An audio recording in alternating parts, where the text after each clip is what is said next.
Hello everyone, कैसे हैं आप सभी। बायोलॉजी क्लास 10th में आप सभी का स्वागत है। हम लोग पढ़ रहे थे जैव प्रक्रम और जैव प्रक्रम का ये तीसरा लेक्चर है।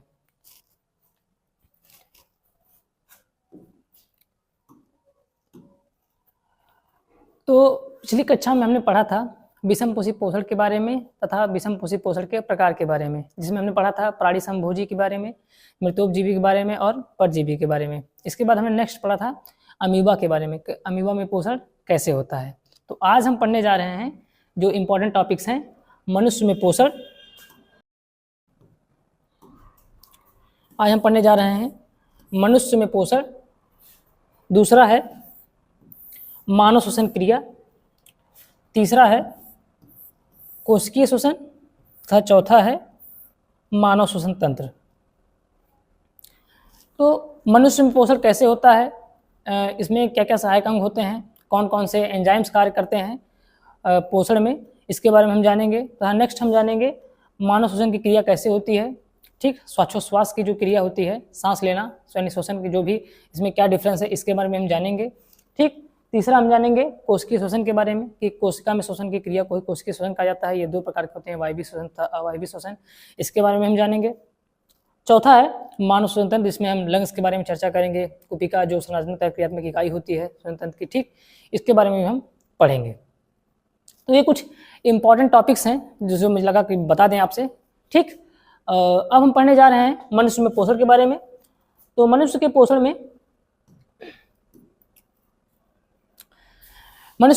में जो सबसे बड़ा मेन फैक्टर है ये डायग्राम। इस डायग्राम से मेरा मतलब ये रहता है कि अगर डायग्राम से इस चीज़ों को बताया जाए तो ज़्यादा बेटर होगा कि आप इस चीज़ को जल्दी ज़्यादा अच्छे तरीके से समझ पाएंगे। ठीक है,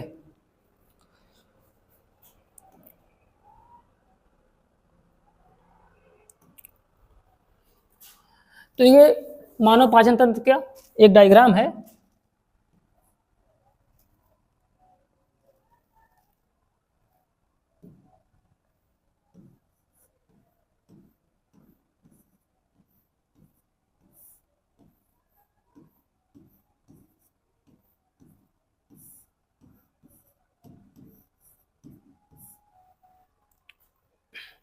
ठीक,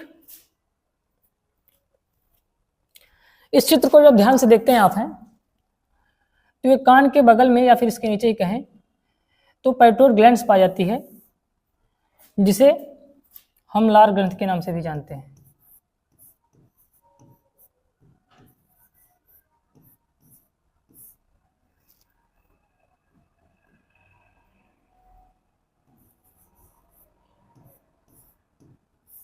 ठीक है,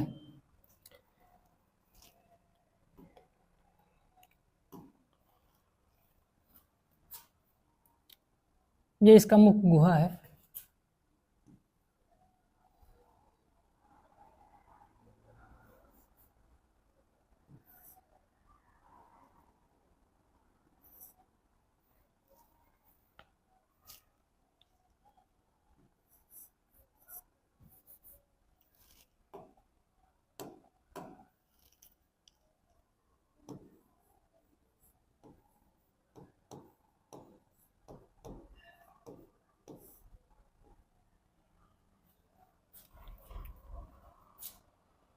ये जो आप संरचना देख रहे हैं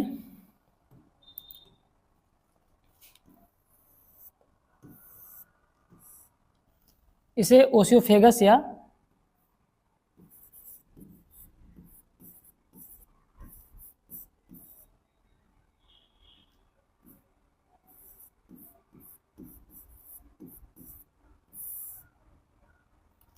अन्न प्रणाली कहते हैं।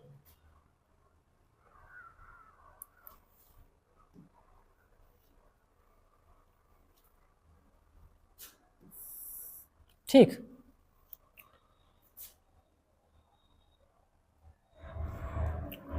इसके बाद भोजन यहां से अमाशय में आता है, स्टमक जिसे हिंदी में अमाशय कहते हैं।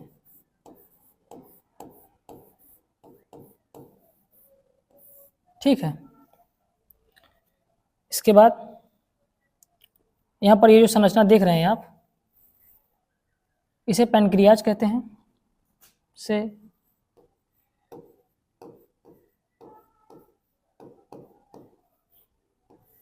अग्नाशय कहते हैं। ये जो संरचना है इसे लीवर, हिंदी में यकृत कहते हैं। यहाँ पर जो एक संरचना देख रहे हैं आप छोटी सी, ये गॉल ब्लैडर है। गॉल ब्लैडर जिसे आप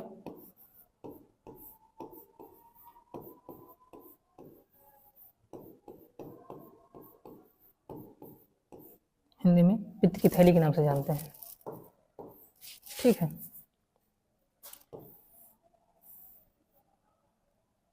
ये ड्यूडेनम है। ड्यूडेनम जो होता है ये छोटी आंत का एक भाग होता है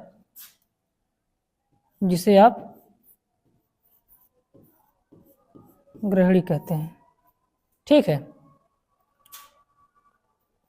अभी जो बड़ी आंत की संरचना है इसको आप जब देखते हैं तो यहाँ पर एक संरचना पाई जाती है, इसे अपेंडिक्स, जिसे हिंदी में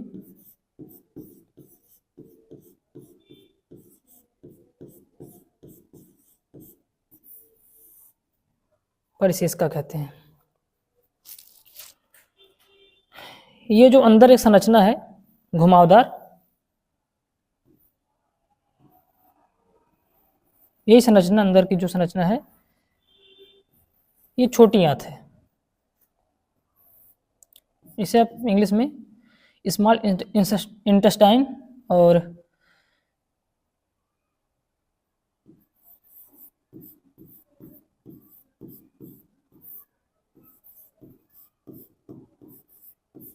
हिंदी में आप इसे छोटी आंत कहते हैं या फिर क्षुद्रांत। ठीक है, इसके बाद जो इसके ऊपर संरचना है ये वाली,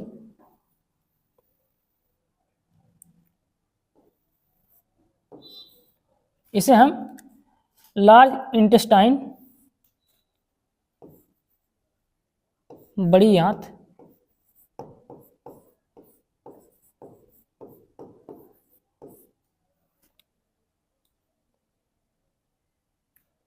तथा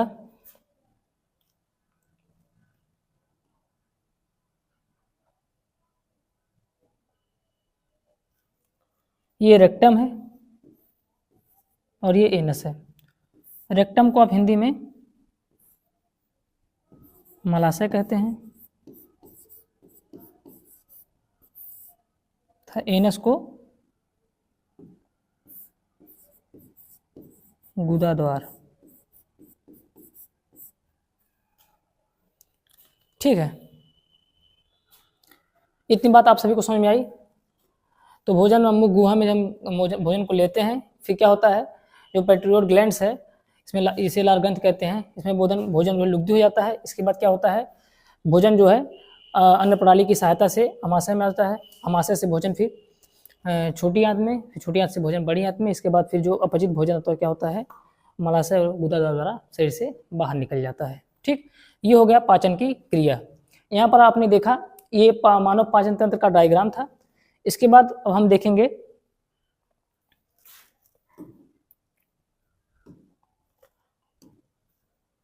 कि मनुष्य में जो है जो पाचन की जो प्रक्रिया है वो किन किन चरणों में होती है, पोषण की जो प्रक्रिया है वो किन किन चरणों में होती है। तो पहला चरण है अंतःग्रहण।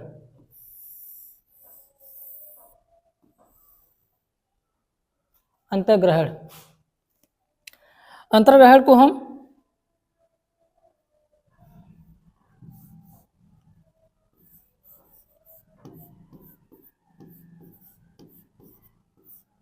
भोजन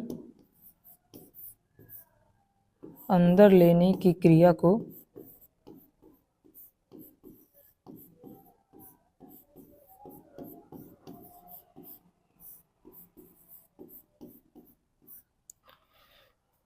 भोजन को अंदर लेना क्या कहलाता है? अंतर्ग्रहण। तो भोजन को अंदर लेने की जो क्रिया होती है वो क्या कहलाती है? अंतर्ग्रहण कहलाती है। ठीक, पहला पॉइंट आपको क्लियर हो गया। दूसरा है पाचन। अब जब भोजन को हम ग्रहण कर लिए हैं तो उस भोजन का हम क्या करेंगे? पाचन करेंगे। ठीक, अब पाचन में जो एंजाइम्स हैं वो एंजाइम्स के बारे में हम आगे चर्चा करेंगे, लेकिन भोजन ग्रहण करने के बाद अगला स्टेप क्या होता है? भोजन को पचाना। ठीक है, तो भोजन को पचाना।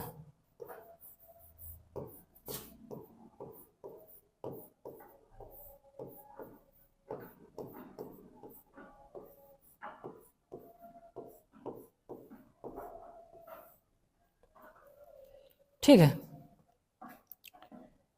तीसरा स्टेप जो निकल के आता है वो है अवशोषण। अब भोजन को हम पहले स्टेप में ग्रहण किए, दूसरा क्या है? उस भोजन को हम अपने शरीर में शरीर के अंदर पचा लिए। अब तीसरा स्टेप में ये है अवशोषण। अब उस भोजन में जो भी विटामिन्स हैं, जो भी खनिज लवण हैं, जो भी पोषक तत्व हैं, उसको हम क्या करेंगे? अवशोषित करेंगे। ठीक, अब जो भोजन का जो अवशोषण होता है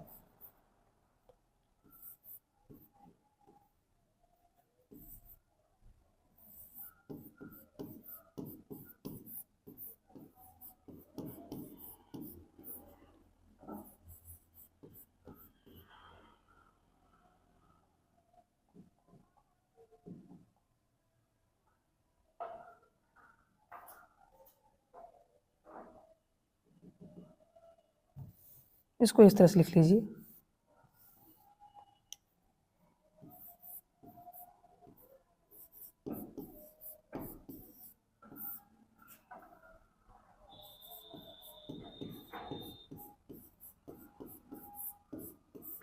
सहायक अंग द्वारा भोजन का अवशोषण।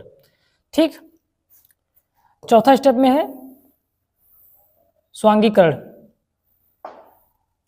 स्वांगीकरण क्या होता है? स्वांगीकरण मतलब जो जिस भोजन को हम अवशोषित किए हैं, अब जो भोजन अवशोषित हुआ, इस भोजन में जो पोषक तत्व हैं उसको रुधिर के माध्यम से, यानी ब्लड के माध्यम से, रक्त के माध्यम से उत्तकों तक पहुंचाने की जो क्रिया होती है वो क्या होता है? स्वांगीकरण कहलाता है। मतलब जो पोषक तत्व हमारे शरीर में आया अवशोषण के द्वारा, अब उसको हम पोषक तत्वों तक पहुंचाने की क्रिया क्या कहलाता है? स्वांगीकरण कहलाता है।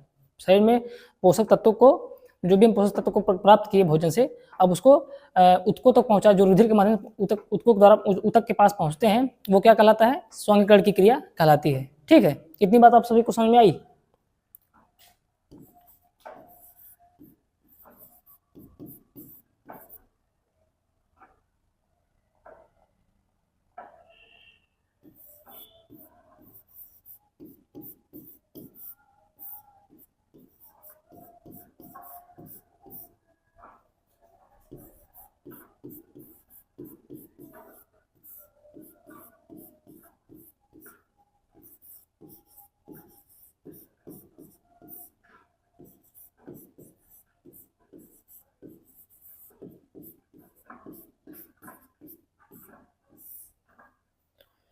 ठीक,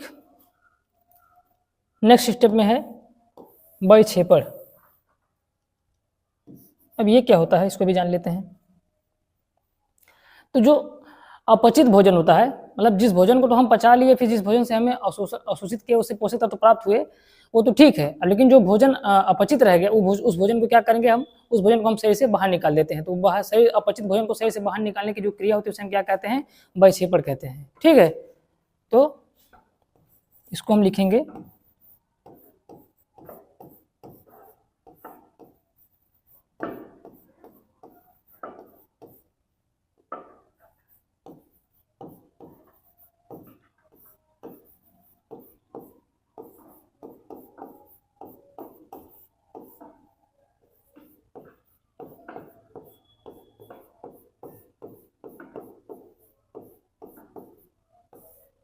ठीक। इतनी बात आप सभी को समझ में आई? अंतर्ग्रहण, भोजन को अंदर लेने की क्रिया अंतर्ग्रहण कहलाती है। उस भोजन को पचाना शरीर के अंदर पाचन कहलाता है। और उसमें से जो सहायक अंग थे, जैसे छोटी आंत है, बड़ी आंत है, अमाशय है। ठीक, इसके बाद अवशोषण, यानी उस भोजन से पोषक तत्व प्राप्त करना। ठीक, स्वांगीकरण यानी उस पोषक तत्व को रुधिर के माध्यम से ऊतकों तक पहुंचाना, स्वांगीकरण। वैक्षेपण अपचित भोजन को शरीर से बाहर निकालने की क्रिया क्या कहलाती है? वैक्षेपण कहलाती है। ठीक है, इतनी बात आप सभी को समझ में आई? आगे बढ़ें अब। नेक्स्ट है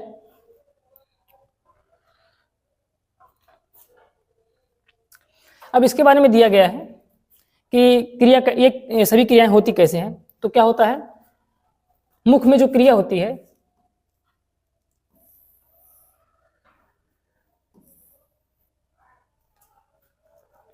तो क्या होता है, भोजन का अंतर्ग्रहण, यानी हम मुंह में क्या करते हैं, भोजन को लेते हैं। ठीक है, इसके बाद नेक्स्ट स्टेप में क्या है, दांत।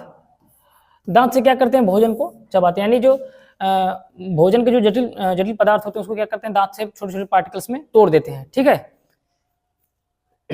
इसके बाद क्या होता है, जिह्वा। ठीक, अब भोजन को लार के साथ पूरी तरह मिलाना, जीभ के द्वारा ही तो भोजन को लुगदी बनाया जाता है ना। भोजन को दांत से काट दिए, अब काटने के बाद क्या करेगा, जो जीभ जो है क्या करती है, उस भोजन को मिला देती है। ठीक, लार की सहायता से। ठीक ना। लास्ट स्टेप में क्या है, लार ग्रंथि।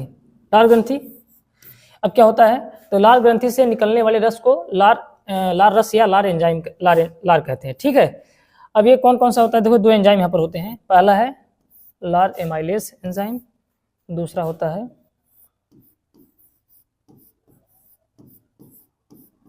टायलिन।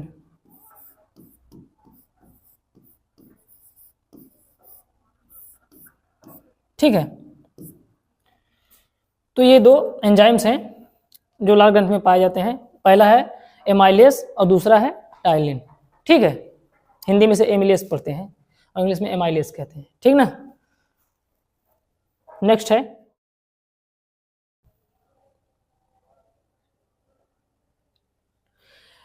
पेरिस्टल्टिक मूवमेंट द्वारा ले जाया जाता है। इसके बाद क्या होता है, गर्शिका की मांसपेशियों का संकुचन और शिथिलन होता है। यानी क्या होता है, गर्शिका में क्या होता है, मांसपेशियों का क्रमाकुंचन गति, क्रमाकुंचन होता है, क्या होता है, शिथिलन होता है, जिससे क्या होते हैं, भोजन को आगे बढ़ाया जाता है। ठीक है, इतनी बात आप सभी को क्लियर है। तो क्या होता है, मुंह से आमाशय तक भोजन गर्शिकाओं की क्रमाकुंचन गति द्वारा इसे द्वारा ले जाया जाता है। इसके बाद क्या होता है, गर्शिका की मांसपेशियों द्वारा क्रमाकुंचन और शिथिलन गति से भोजन आगे बढ़ता है। ठीक ना, इतनी बात आप सभी को क्लियर है।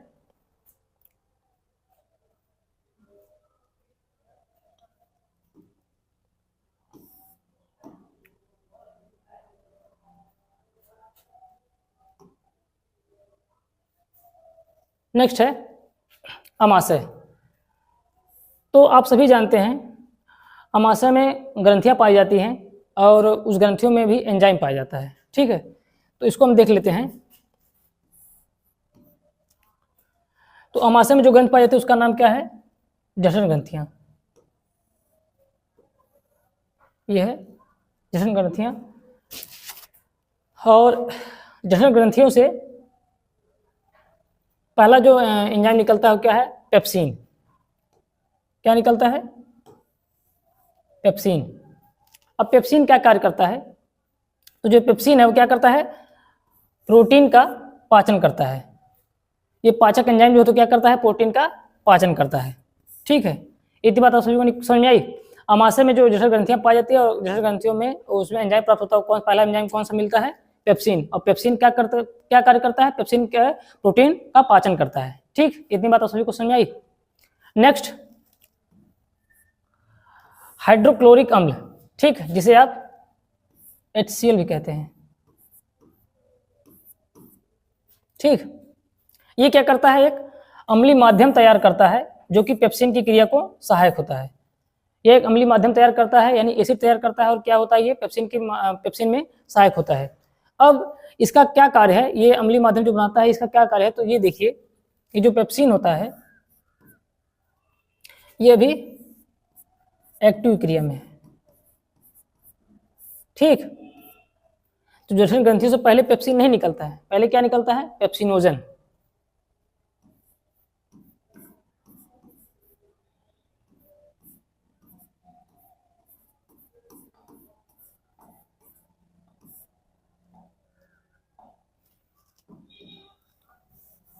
थोड़ा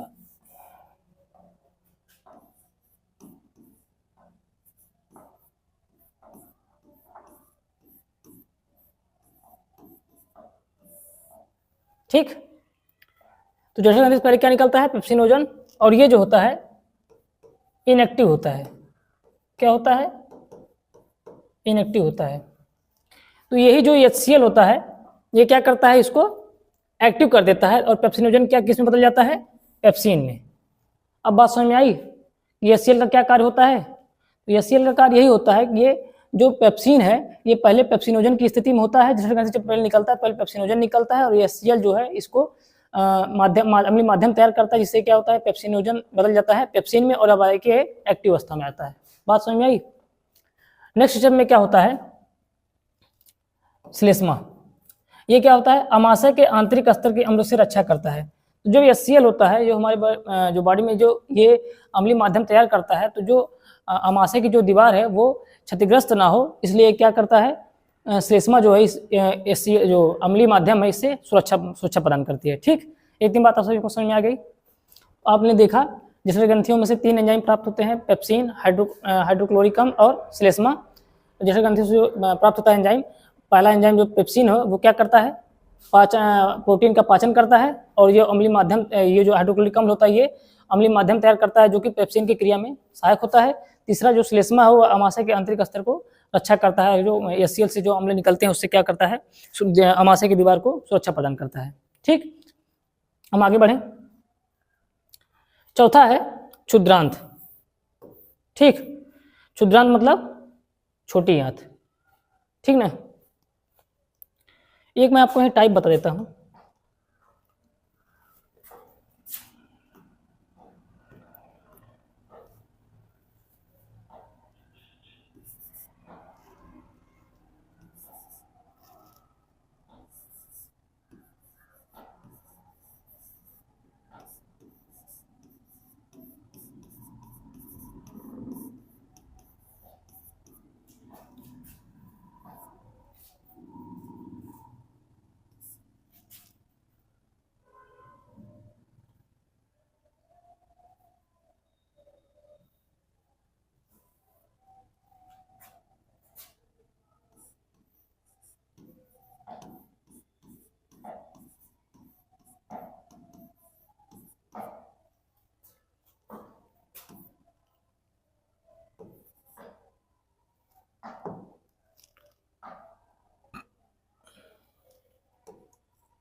ये हो गई छोटी आंत।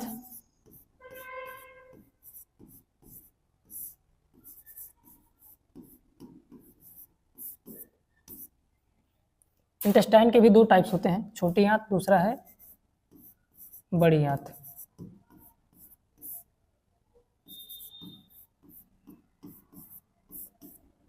ठीक, अब इसके भी 3 भाग होते हैं।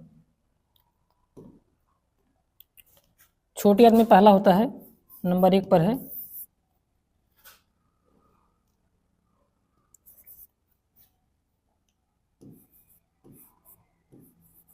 ग्रहणी, जिसे आप ड्यूडेनम कहते हैं। दूसरा है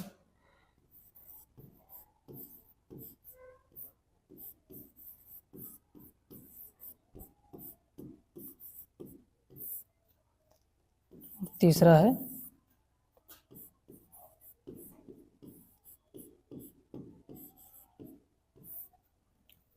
ठीक।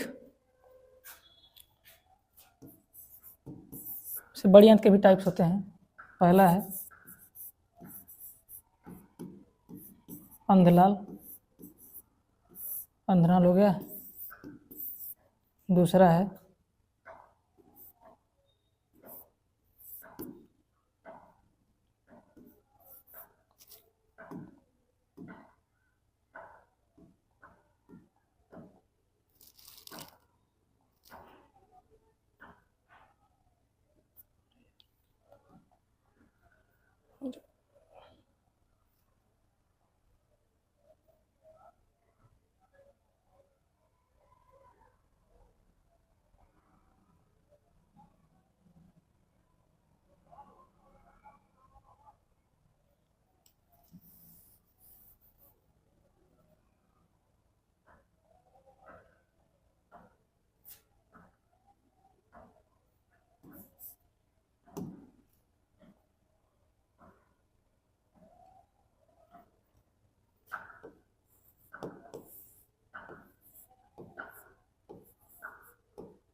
ठीक। तो ये इंटेस्टाइन के भी जो दो टाइप्स हैं, स्मॉल इंटेस्टाइन, लार्ज इंटेस्टाइन, उसमें छोटी आंत में भी टाइप्स हैं और बड़ी आंत में भी। ये जो छोटी आंत में पहला भाग आता है ग्रहणी, दूसरा आता है अग्रक्षुद्रांत, तीसरा आता है क्षुद्रांत, बड़ी आंत में से अंधनाल, बहुक्षुद्रांत और तीसरा मलाशय। ठीक ना,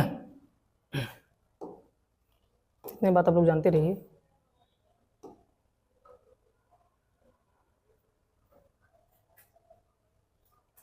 अब नेक्स्ट है, सॉरी इसमें थोड़ा बताना भूल गया मैं, हाँ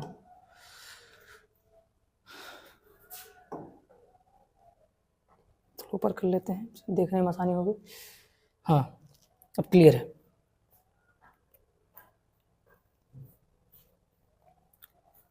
तो क्षुद्रांत, अब देखिए क्षुद्रांत से क्या निकलता है, आंतरस। ठीक, अब आंतरस में क्या क्या क्या क्या पोषक, जो ये आंतरस क्या क्या पचाता है, या फिर क्योंकि आप भी जानते हैं कि छोटी आंत में मोस्टली लगभग भोजन, पूर्णतः भोजन पच जाता है। ठीक है, तो किस किस का ये पाचन कर लेता है, पहला है कार्बोहाइड्रेट, पहला क्या है कार्बोहाइड्रेट, दूसरा वसा और तीसरा है प्रोटीन। तो ये तीन चीज का ये पाचन कर लेता है। ठीक, अब ये कार्बोहाइड्रेट किस में बदल जाता है, ग्लूकोज में, और वसा किस में बदल जाता है, वसी अम्ल में, और प्रोटीन किस में बदल जाता है, अमीनो अम्ल में।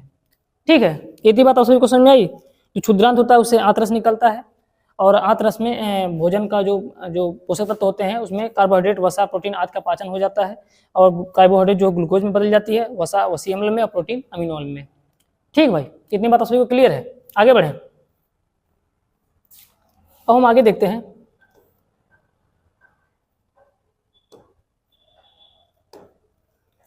तो आगे बढ़ते हैं और देखते हैं अब क्या होता है। तो यकृत तथा अग्नाशय से स्राव प्राप्त करती हैं, इसका मतलब यकृत से भी एंजाइम्स प्राप्त होते हैं और अग्नाशय से भी। ठीक है, तो कौन कौन से होते हैं, तो यकृत से जो निकलता है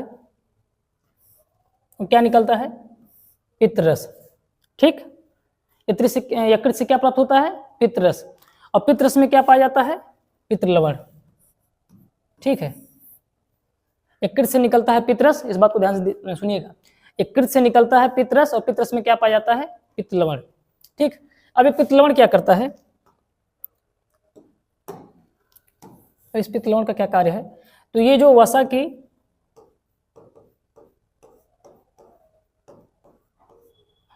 जो बड़ी गोलिकाएं होते हैं उसमें क्या करता है, ये छोटी गोलिकाओं में बदल देता है, और इस घटना को क्या कहते हैं, इमल्सीकरण। क्या कहते हैं, इमल्सीकरण, इंग्लिश में से हम क्या कहते हैं, इमल्सिफिकेशन। ठीक, तो ये पित्त लवण क्या करता है, जो वसा की जो छोटी गोलिकाएं होते हैं उन्हें क्या करता, बड़ी गोलिकाएं होती है क्या करता है, उन्हें छोटी गोलिकाओं में बदल लेता है, और इस घटना को क्या कहते हैं, इमल्सिफिकेशन या फिर इमल्सीकरण कहते हैं। ठीक, इतनी बात आप सभी को समझ में आई, आगे बढ़ें। अब क्या होता है, अग्नाशय। ठीक, अग्नाशय से क्या प्राप्त होता है, अग्नाशयी रस, जैसे पित्त से यकृत से प्राप्त होता है पित्त रस, वैसे अग्नाशय से क्या प्राप्त होता है, अग्नाशयी रस। ठीक, अब अग्नाशयी रस में क्या क्या प्राप्त होता है, देखिए कौन कौन से एंजाइम निकलते हैं। पहला है एमिलेस एंजाइम, दूसरा ट्रिप्सिन, तीसरा लाइपेज। ठीक, अग्नाशयी रस से तीन एंजाइम प्राप्त होते हैं, एमिलेस, ट्रिप्सिन और लाइपेज। ठीक है, अब इसमें क्या होता है, तो जो ट्रिप्सिन होता है ये क्या करता है, प्रोटीन का पाचन करता है।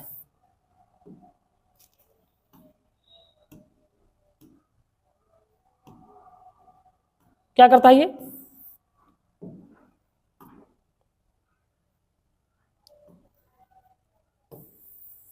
क्या करता है, प्रोटीन का पाचन करता है, किसमें तोड़ देता है, पेप्टोन्स में।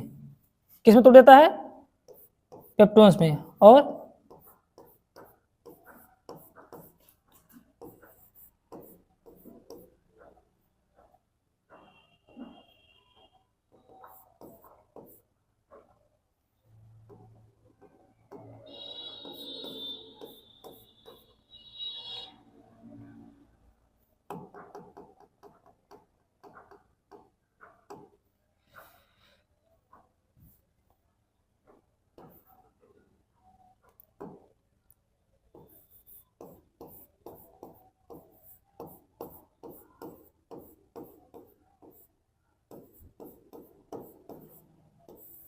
ठीक है, पेप्टोन्स और प्रोटीनोजेज में तोड़ देता है। फिर क्या होता है, वसा का पाचन कौन करता है, लाइपेज, और किसमें बदल देता है ये, किसमें तोड़ देता है, वसा अम्ल में। किसमें तोड़ देता है, वसा अम्ल में। ठीक है, इसके बाद स्टार्च, ये एमिलेज जो इसका पाचन करता है किसमें तोड़ देता है, ये ग्लूकोज में। ठीक है, ये स्टार्च जिसे हम हिंदी में क्या कहते हैं, मंड कहते हैं। ठीक है, ये क्या होता है, देखिए ये भी कार्बोहाइड्रेट है, ये क्या है,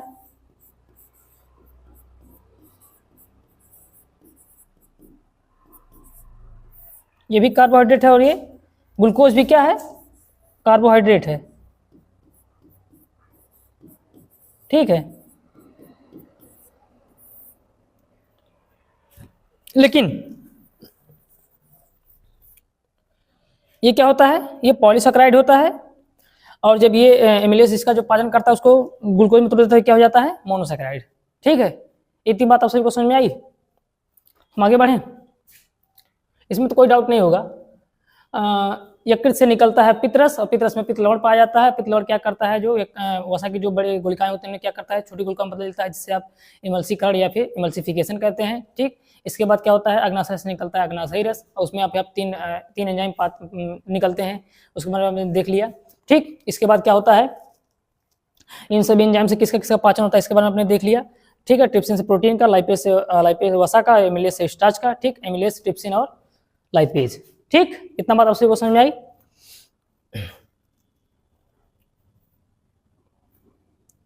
नेक्स्ट है दीर्घरोम, जिसे आप क्या कहते हैं,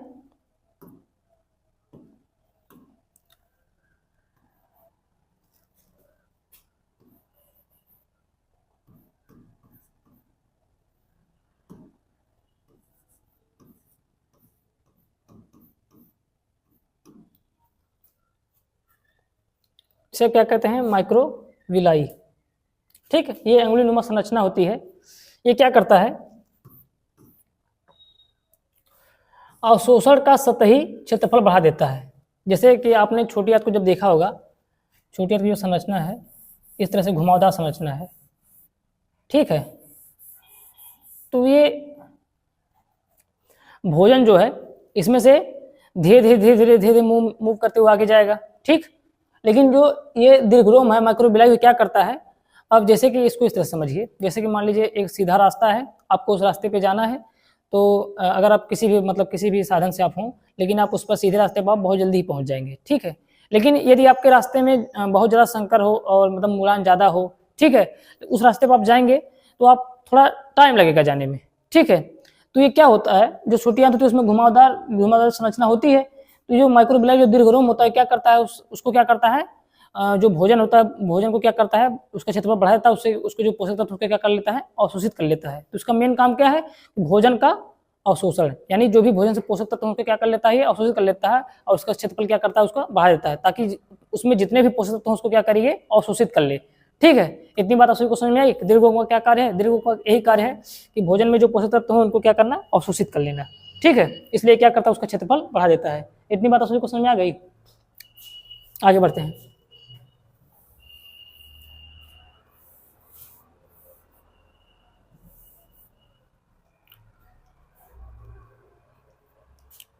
अब है गृध्रांत।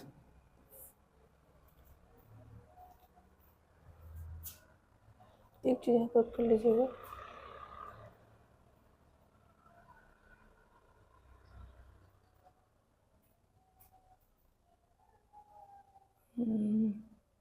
हाँ यहाँ पर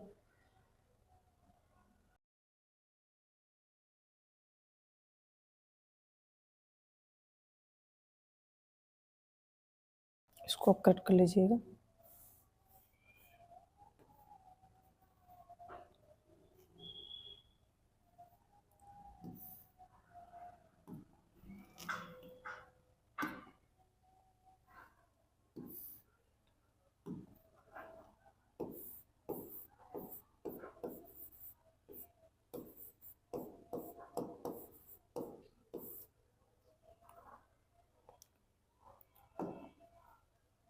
सॉरी, यहाँ पर थोड़ा सा मिस्टेक हो गया था।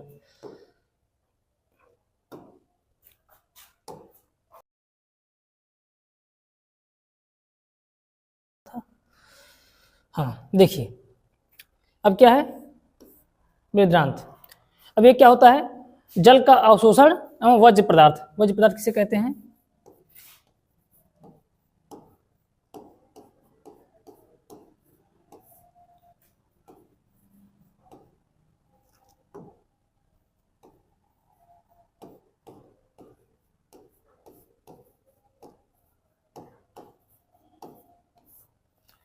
अपचित भोज्य पदार्थ को क्या करते हैं, वज्र पदार्थ। क्या होता है, जल का अवशोषण वज्र पदार्थ का गुदा द्वारा शरीर से बाहर निकाल दिया जाता है। जैसा मैंने पहले बता दिया था कि जो भोजन होते हैं, जो अपचित भोजन होते हैं, उनका क्या होता है, शरीर से बाहर निकाल दिया जाता है। उसमें क्या, कहाँ पर होता है वो, वेदांत में, जिसमें आप देखें ना, महालाशय और गुदा द्वारा इसको बाहर निकाल दिया जाता है। ठीक, तो ये क्रिया होती है, वज्र पदार्थ को अपचित भोज्य पदार्थ कहते हैं। ठीक है, इसको गुदा द्वारा शरीर से बाहर निकाल दिया जाता है। तो आई होप इतनी बात आप सभी को समझ में आई होगी, किसी पॉइंट में डाउट तो नहीं होगा। मैंने सभी पॉइंट को बहुत ही अच्छे तरीके से क्लैरिफाई किया है। ठीक है,